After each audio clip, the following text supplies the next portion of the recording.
बिना लाग लपेट के, बिना किसी मायावी चक्र के यूपी की 4 सबसे बड़ी खबरों को घेरने मैं राधिका राज लेकर आई हूं 4 का चक्रव्यूह। 4 के चक्रव्यूह में सबसे पहले बात अयोध्या राम मंदिर की, जहां चढ़ावा चोरी मामले में एक बड़ा खुलासा हुआ। एसआईटी की टीम लगातार जांच कर रही है और 8 आरोपियों को गिरफ्तार कर कोर्ट में पेश किया गया है। तो क्या कुछ अब आगे एक्शन हो रहा है, सब कुछ बताएंगे आपको। खबरों में अब बात समाजवादी पार्टी के अंदरूनी घमासान की, जहां अखिलेश यादव के सामने ही पार्टी के सांसद और विधायक आपस में भिड़ गए। तीखी बहस हुई, गंभीर आरोप लगे और पूरी बैठक में ड्रामा हो गया। आखिर किस बात पर हुआ ये बवाल, क्या अंदर से टूट हो रही है, सब कुछ बताएंगे आपको डिटेल में। तीसरी खबर कौशांबी से, जहां गौमांस पकाने के आरोप में 3 महिलाओं को गिरफ्तार कर लिया गया। पुलिस ने मुस्तैदी दिखाते हुए उन्हें घर से ही दबोच लिया। आखिर कहां से आया ये गौमांस, क्या है इसके पीछे का पूरा नेटवर्क, पूरी डिटेल सब कुछ आपको बताएंगे।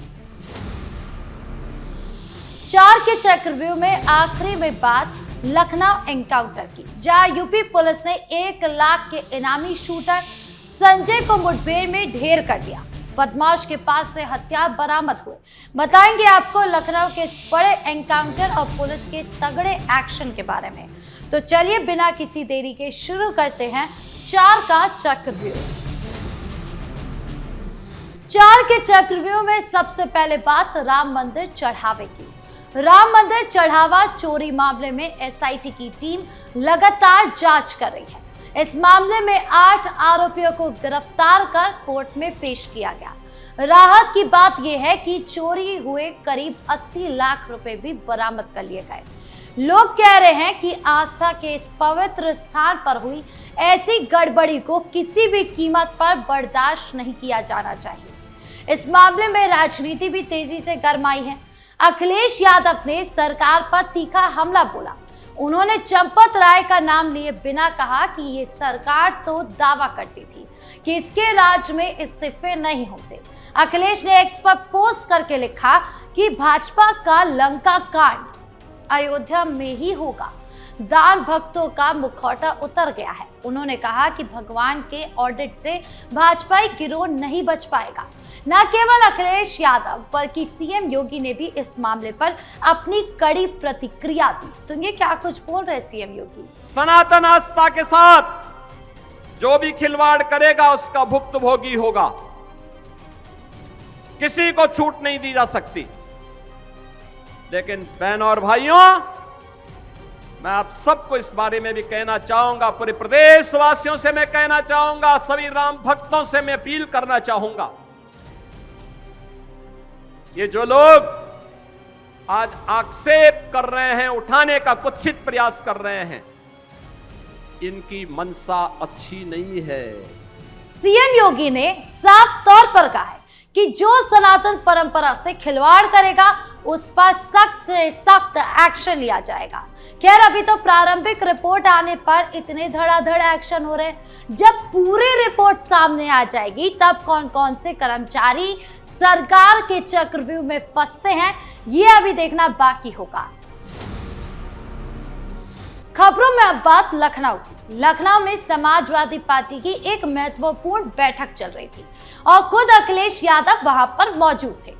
तभी सपा सांसद रुचि वीरा और सपा नेता कमाल अख्तर के बीच इतनी तीखी बहस हो गई कि पूरा माहौल ही बिगड़ता चला गया। दोनों नेताओं ने एक दूसरे पर गंभीर आरोप लगाए, आवाजें ऊंचे की, इशारे में तकरार हुई और अखिलेश यादव के सामने ही ये पूरा हाई वोल्टेज ड्रामा हो गया। रुचि वीरा और कमाल अख्तर दोनों ही पुराने और अनुभवी नेता माने जाते हैं, लेकिन आज दोनों में इतनी नोकझोंक हुई कि पार्टी कार्यकर्ता भी हैरान रह गए।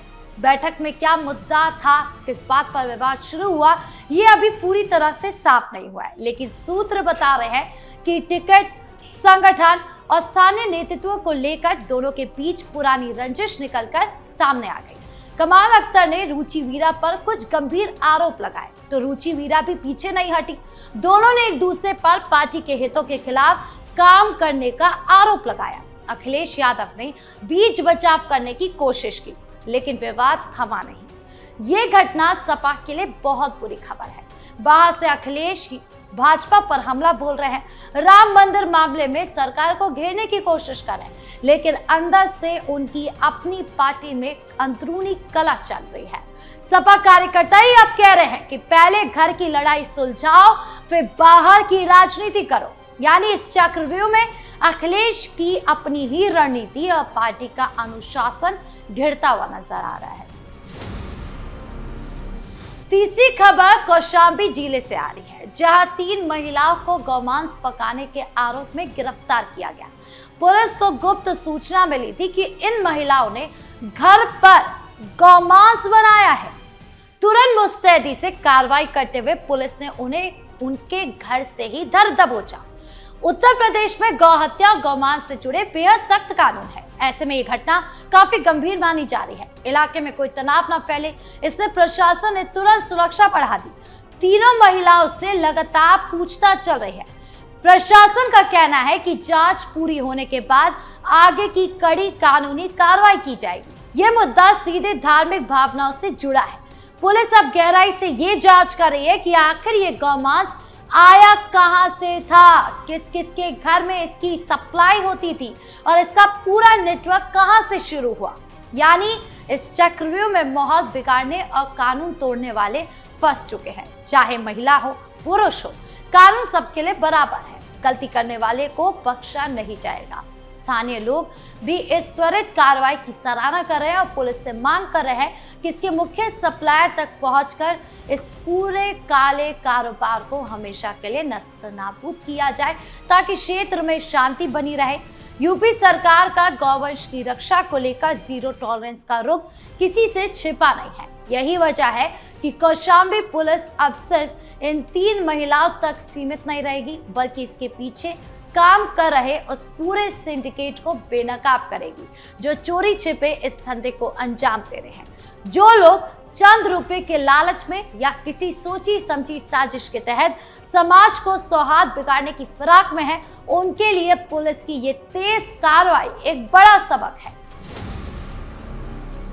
4 के चक्रव्यूह के आखिरी में बात लखनऊ एनकाउंटर की, जहां यूपी पुलिस ने अपराधियों के खिलाफ एक और बड़ी सफलता हासिल की।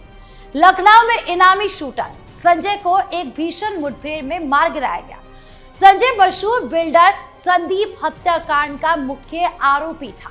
उसके सिर पर 1 लाख रुपए का भारी भरकम इनाम घोषित था।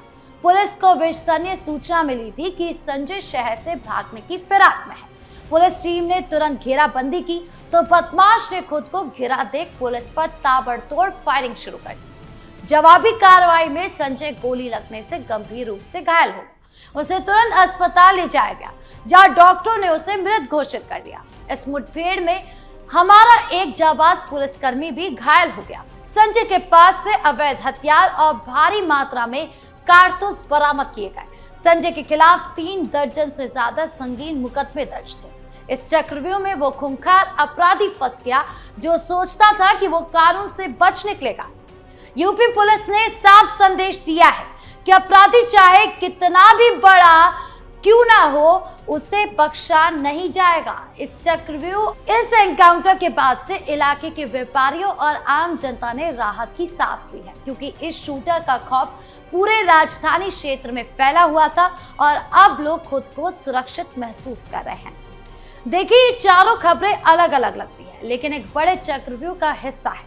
राम मंदिर चढ़ावा चोरी में आखिरकार कोर्ट में कड़ी कार्रवाई हुई और एसआईटी जांच जारी है। अखिलेश यादव सरकार पर हमलावर है, लेकिन सपा के अंदर का गृह युद्ध भी सामने आ गया है।